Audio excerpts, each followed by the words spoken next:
I'm going to talk about what's gone on at UC Irvine over about 2 decades. I'm going to focus more on the last decade, the most recent decade, from about 2007, 9 years.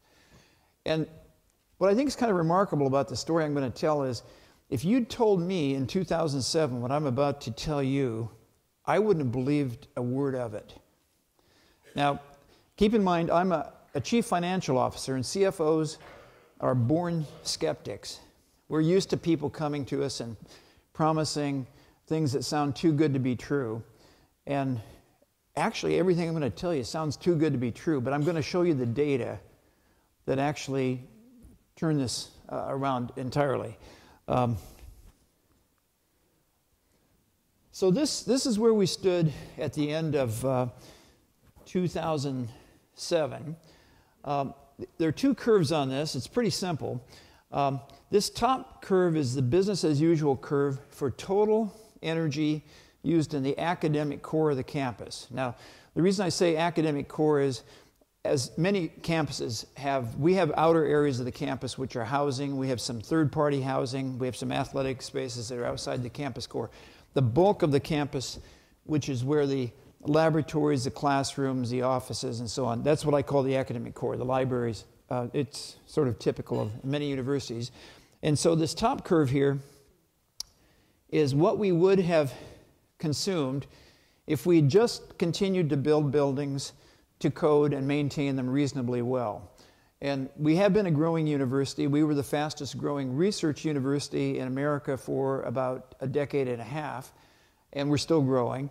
And so that's why this curve goes up. It's basically related to the fact that the campus grew quite a bit during this period.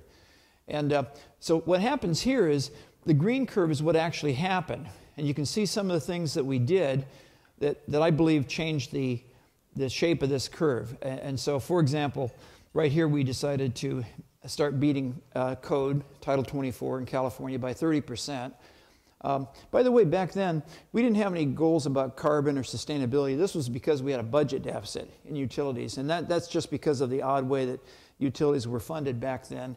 In California, whether you build a humanities building or a lab building, you got the same amount per square foot for utilities. And we were building more lab buildings, so every time we built a new lab building at UC Irvine, we were getting a bigger deficit in that budget. So we just set this goal here, and then you can see what happened is it takes a couple years for it to actually take effect. Here we added thermal storage. I'm not going to read this all to you, but you can see here after, let's see, I think that's about 15 or 16 years from the starting point, we were down about 12% improvement overall in energy intensity.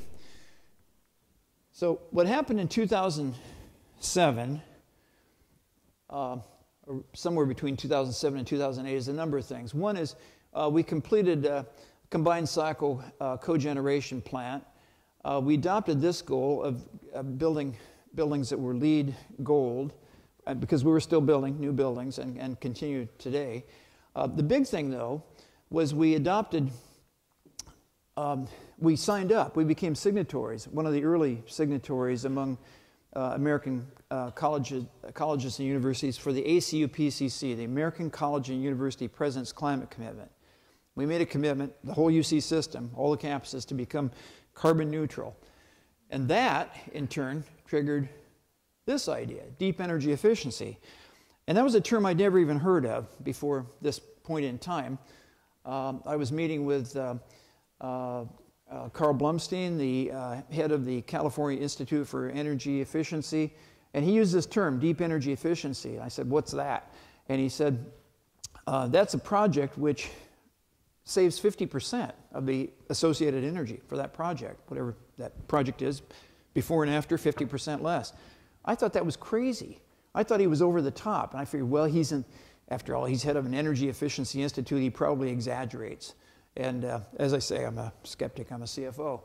Well, the next day I was at UC Davis. It just happened I took the train over to Davis, and I was talking to Michael Siminovich, who's head of the California Lighting Technology Center, he used the same term. Then I found out he hadn't been talking to Carl. They were both using this term, deep energy efficiency, to mean projects which save more than 50%. So I went back to my energy staff, and I said, you know all those projects you have a list of? I said, we're going to take all the projects that save more than 50% and put them on the front burner, and all the projects that save less than 50%, they're going to go on the back burner until we're done with all the projects that are on the front burner. I don't know what they said after I left the room, but this is the way it is in my job. Vice chancellors go in and make these pronouncements, set these goals, get to leave the room. And, it turned into these goals.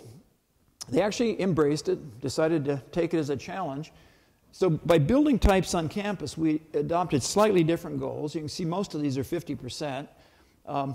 There are some that we were still pursuing, despite the fact that they didn't say 50%, because when you do something in the central infrastructure of the campus, as you know, that scales across the whole campus. So it can be pretty big, even if it's smaller than 50%.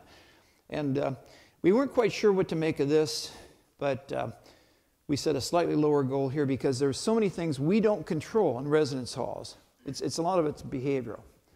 And so I'll come back to this chart in a few minutes, and I'll show you where we've gotten to. First, though, I want to talk about some of the reasons it might be feasible. And again, this is the way we were thinking a few years ago, and actually these things have proven to be true. First of all, let me say that as a CFO, I sat in on many value engineering sessions on our new buildings, because when I came to UC Irvine, the facilities people came to me and said, we want you to get on top of these so-called value engineering sessions because they're not anything about value engineering. Life cycle costs are the first thing that go out the window. These are just a way of the architects getting all the fancy design features they want at the expense of life cycle features. So I actually went in to make sure that the balance was shifted, and it had to be shifted. And these are things I actually heard. I heard people say, energy is almost free, don't worry about it so much. I heard a lot of people, especially in designing laboratory buildings, talk about the margin of safety that was being built into systems. What I didn't quite realize until I'd been through a few of these value engineering sessions was that the consultants who wrote the programming specs for a laboratory had a margin of safety, and those were added to by the MEP consultants, the designers for the mechanical systems in the buildings. And then actually we had subcontractors adding to the margin of safety. And so we had, no one was adding these up. The margins of safety, first of all, I found out they weren't about anybody's safety except for the designers. It was to keep them from having callbacks or litigation or complaints, and it wasn't about keeping people safe at all. And when you added up the cumulative effect of all those margins of safety, it was like 100%. It wasn't 10% or 20%, it was 100%. So, and of course, building systems aren't smart. Old systems, as all of you know in this room, there are a lot of savvy facilities folks in here. You know that systems were designed for decades to look at the worst case. I mean, a room like this, you'd take the maximum occupancy, you'd multiply it as 15 cubic feet per minute, and that would be the number. It wouldn't matter if the room was half full, if the janitors were in here taking care of resetting the table, whatever it would be. It would just operate at fixed speed. So, and I may sound like I'm throwing engineers under the table, but the truth is, until we had digital controls and sensors, there really was a need for this margin of safety because systems weren't that good in delivering just the right amount of energy. We found that as we attacked these problems, the energy to pump water and air is nonlinear. And again, you all know this, but that cube rule that applies to pumping chilled water or hot water or air or exhaust stacks in a lab building, that is not quite cube. It doesn't quite follow the cube rule. We actually have measured, it's more like the 2.6 or the 2.7 power, closer to cube than squared, which means you cut down air speeds of, say, an exhaust fan by 50%, it's not a 50% savings. It's more like an 80% savings. And we also found, as we changed air speeds, air change rates rather, in all of our buildings, primarily our laboratories first, that most of the savings weren't in fan savings, but it was in reheat. Reheat costs were really excessive because we were delivering way more air than was necessary. And the last thing's obvious to all of you, I'm sure. We had to get different engineers involved than the ones who'd been doing work before on campus, because we had to have a different attitude about challenging status quo. So this is the way I explain this to business officer colleagues. Remember, my colleagues are not engineers, they're CFOs. And so I say, look, a smart building isn't that complicated. It's just delivering the right amount of energy at just the right time. And it involves using software and sensors, challenging accepted design practices. And when you do that, we're seeing, I'm getting ahead of myself. 50% is possible. Okay, so here's this chart I said I'd show you again. This is what we've actually been accomplishing now that we've been doing this seriously for a few years. So the big thing, and the thing we attacked first, is laboratories. And I'm not going to talk about our laboratory retrofit program. We call it Smart Labs. It does take a whole building retrofit perspective. We look at buildings from the foundation to the roof. We look at everything in that building that uses energy. We do use the air acuity system. It's not just about air acuity. We do about 6 or 7 things in every single lab building that accomplish this goal. And I'll show you at the end. I'm going to show you a slide where you can go see a seminar we did at Harvard that goes through the whole program. Classroom and office buildings. What we do is we do a pilot first. Did this with labs. We did it with anything we do. We do a pilot first. And when we do a pilot, we try to get it right, and then we scale it out across the whole campus. So we'll do one lab or one classroom or whatever it is. So we have a classroom and office buildings. We didn't do them first because in a research university, labs are what's consuming 2/3 of the energy.